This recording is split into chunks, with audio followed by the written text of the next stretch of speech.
వేములవాడ శ్రీ రాజరాజేశ్వరస్వామి దేవస్థానంలో పదవీ విరమణ పొందిన ఉద్యోగులకు శుక్రవారం దీనేశ్వర సదన్లో ఘనంగా వీడ్కోలు కార్యక్రమం నిర్వహించారు. కృష్ణ యజుర్వేద పారాయణదార్ సువర్ణ రాధాకృష్ణ శర్మసేవాదార్ వేముల లక్ష్మీనారాయణలను ఈవో శ్రీమతి రమాదేవి స్వామివారి శేషవస్త్రం లడ్డూ ప్రసాదం చిత్రపటంతో సన్మానించారు. ఈ సందర్భంగా ఈవో మాట్లాడుతూ పదవీ విరమణ పొందిన ఉద్యోగులు దేవస్థానం అభివృద్ధి భక్తుల సేవలో విశేష కృషి చేశారని కొనియాడారు. వారికి రావలసిన పదవీ విరమణ ప్రయోజనాలను నిబంధనల ప్రకారం అందజేస్తామని తెలిపారు. కార్యక్రమంలో అధికారులు, అర్చకులు, వేద పండితులు, ఉద్యోగులు, యూనియన్ ప్రతినిధులు, కుటుంబ సభ్యులు పాల్గొని రిటైర్డ్ ఉద్యోగులకు శుభాకాంక్షలు తెలిపారు.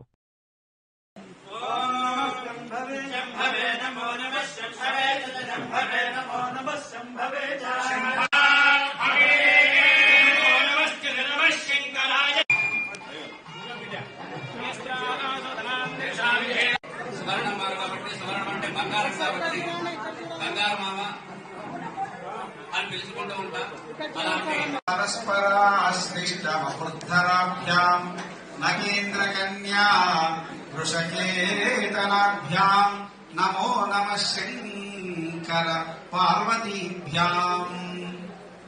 ఈరోజు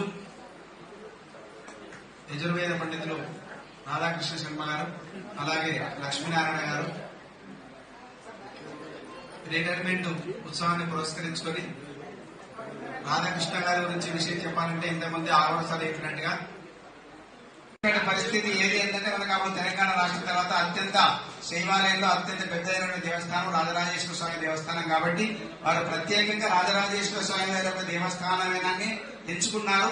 ప్రత్యేకంగా ఎందుకంటే మొదటి నుంచి ఇక్కడ మంథని, పొలాస, ధర్మపురి, వేములవాడ ఇవన్నీ కూడా ఒక అనుబంధంతో కూడుకున్నటువంటి అగ్రహార క్షేత్రాలు కాబట్టి ఆ రాజరాజేశ్వర స్వామి వారి యొక్క క్షేత్రంలోనే నేను పనిచేస్తానని చెప్పి బైబరికేషన్ సమయంలో చేసి ఆ విధంగా మన దేవస్థానానికి మాతృ సంస్థగా ఆయనే నిలదొక్కున్నారు.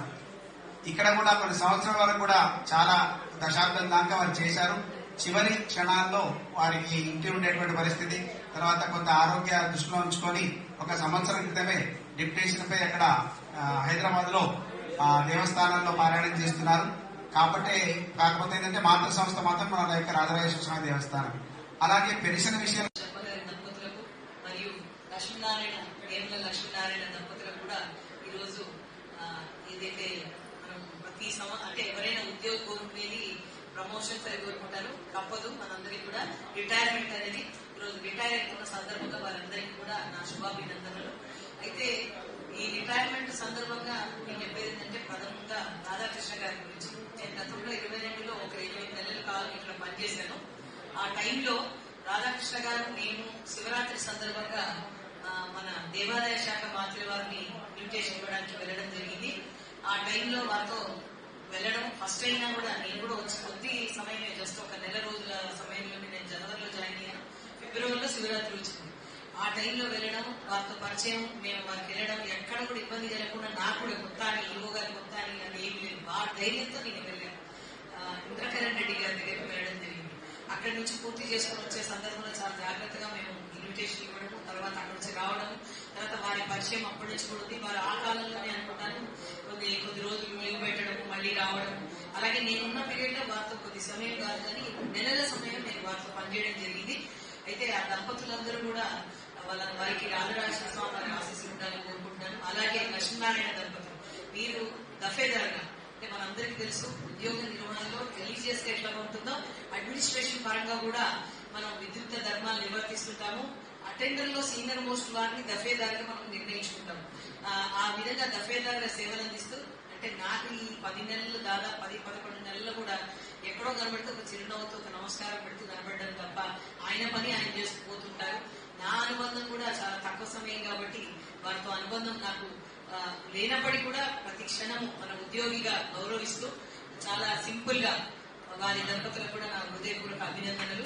అలాగే మీరందరూ కూడా మనందరికీ తెలుసు రిటైర్మెంట్ అనేది తప్పనిసరి, కానీ అదృష్టం వారు చెప్పినట్టుగా రాధాకృష్ణ గారు ఈ పెన్షన్ విషయంలో రిటైర్ అయిన వాళ్ళందరికీ కూడా సహకరించడం, ఆ విషయపరంగా చిన్న చిన్న సమస్యలు ఉన్నట్టయితే మనం నేను వచ్చిన టైంలో కూడా పెన్షన్ సంబంధించిన ఏ ఫండ్ నుంచి ఇవ్వాలి అనేది ఒక రకమైనటువంటి సమస్య ఉంటే దాన్ని కూడా మనం తీర్చుకోవడం జరిగింది. అలాగే ఇప్పుడు రిటైర్ అయ్యే లోపు వారికి కావాల్సినవన్నీ కూడా మేము వారికి రావాల్సినవి చాలా ఉన్నాయి. వారు కొంచెం ఇబ్బంది పడిన విషయమే, కానీ అవన్నీ కూడా మేము తప్పకుండా చేసి పెడతాము. ఇంకోటి రాధాకృష్ణ గారు రిటైర్ అయిందని అనుకోకండి, దయచేసి రాజన్న ఆలయంలో రిటైర్ అవుతున్నారు, రాజన్న ఉద్యోగి రిటైర్ అవుతున్నారు కాబట్టి మీ సేవల్ని ఖచ్చితంగా మళ్ళీ అప్పుడప్పుడు మన పెద్ద ప్రముఖమైనటువంటి పండుగల సందర్భంలో కానీ మీరు ఎక్కువగా రోజు వస్తే ఇంకా ఆహ్వానము, కాకపోతే మీరు ఎప్పుడు వచ్చినా సరే ఇదే ఆదరణ ఉండేటట్టుగా మేము చూసుకుంటాము. తప్పనిసరిగా రావాలి దేవస్థానానికి. మీరు పండుగల సమయంలో కానీ మీకు నచ్చిన సమయంలో రావాలి, సేవలు అందించుకోవాలని కూడా మనం కోరుతున్నాము. దఫేదార్ ఆయన ఇష్టం, ఇదే ఊరు మనిషి అనుకుంటాను, ఇక్కడే ఉంటారు కాబట్టి తప్పనిసరిగా సేవ చేసుకుంటా అంటే వచ్చి ఇంకొక అదృష్టం ఇక్కడ. అంటే దేవాలయం ఉన్న చోట పుట్టడం అనేది చాలా బ్రహ్మాండమైనటువంటి విషయం. అంటే టెంపుల్ సిటీ, అందులో పుట్టడం. మేము అందరం వస్తాం, పని చేస్తాం, మనం వెళ్ళిపోతాం మన సమయం పూర్తి కాగానే. ఎవరైనా కూడా ప్రమోషన్ వస్తుంది, రిటైర్మెంట్ అవుతాం, అన్ని అవుతాం. కానీ ఇక్కడ సంతోషం ఏంటంటే రోజు మళ్ళీ అదే భక్తితో వచ్చి దైవ దర్శనం చేసుకుంటూ ఉంటాను. నేను చూస్తూ ఉంటాను రిటైర్ అయిన దంపతులు కానీ లేదా వేరే వాళ్ళు కానీ బయట వాళ్ళు కానీ. ఇక్కడ ఏంటంటే ఇక్కడ ఉండడం వల్ల ఆ దైవ భక్తి కంటిన్యూషన్ గా ఉంటుంది. చక్కగా వచ్చి దర్శనాలు తీసుకుంటారు. వాళ్ళు ఎలా అంటే ఇక్కడ అదృష్టం ఉంది, ఈ సిటీలో పుట్టడం, టెంపుల్ సిటీలో పుట్టడం అనేది, మనకు ఈ టౌన్ లో పుట్టడం అనేది చాలా గొప్ప విషయం. మీరందరూ కూడా మళ్ళీ దైవ దర్శనానికి రావచ్చు. అవసరమైతే శివరాత్రి అటువంటి టైంలో లక్ష్మీనారాయణ మీరు కూడా ఎప్పుడు సేవలు అందించాలనుకున్నా లేదా నేను స్వచ్ఛందంగా వచ్చి ఇస్తా అంటే తప్పనిసరిగా మీరు గుడికి రావచ్చు.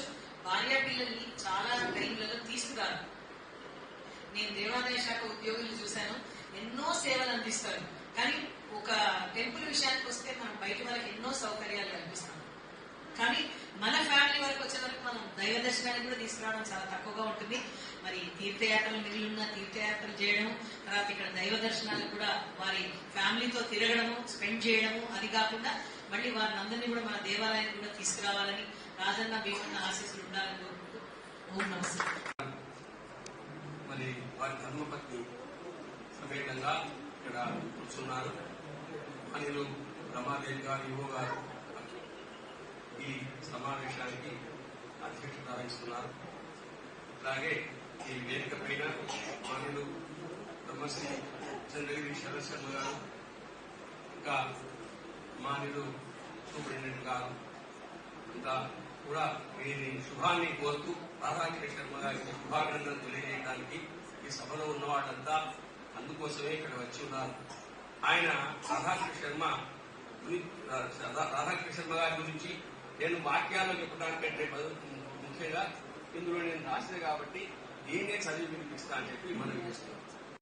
పారాయణ పుణ్య విధిని క్రమరీతిని సంపన్నము చేసినావు, కాళీమాత నీయందున కనికరించి శ్రీ గణపతి మహాపుణ్య ధామమున వేదపాఠ విధిలో నియమించనగా లక్ష్మీ గణపతి దేవాలయం కొంతకాలం అచట నుండి మళ్లీ శ్రీ మహానంది సన్నిధిలో సేవ చేసి తెలంగాణ రాష్ట్రోదయ శుభకాలము కలిసినాగా రాజేశ్వర మహాక్షేత్ర సన్నిధిలో యజుర్వేద పారాయణ మహోద్యోగ సంపత్తిని పొందినావు. రాజేశ్వర వేదపాఠ నిలయంలో ప్రాధ్యాపక పదవీ విధి పాటించుతూ స్వామి కృపాబలము నుండి కరోనాను అధిగమించి గుండెకు పెను గండమైన గండమ్మును దాటినావు. గుండెకు పెను గండమైన గండమ్మును దాటినావు. ఆరోగ్యము నొందినావు, గుండె బలము నొందినావు.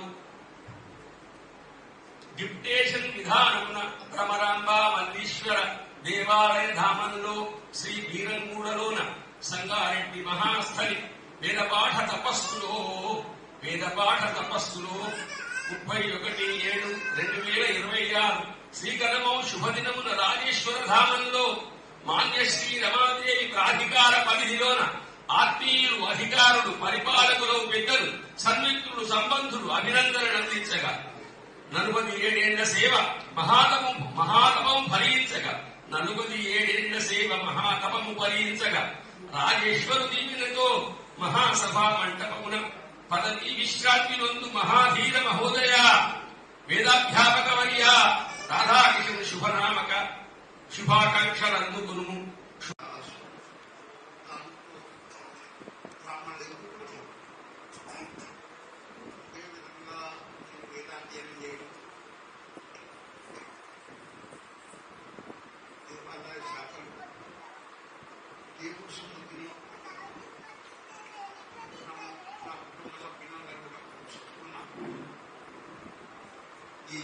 పాపం పెట్టినటువంటి వాడిని పంపిస్తాం.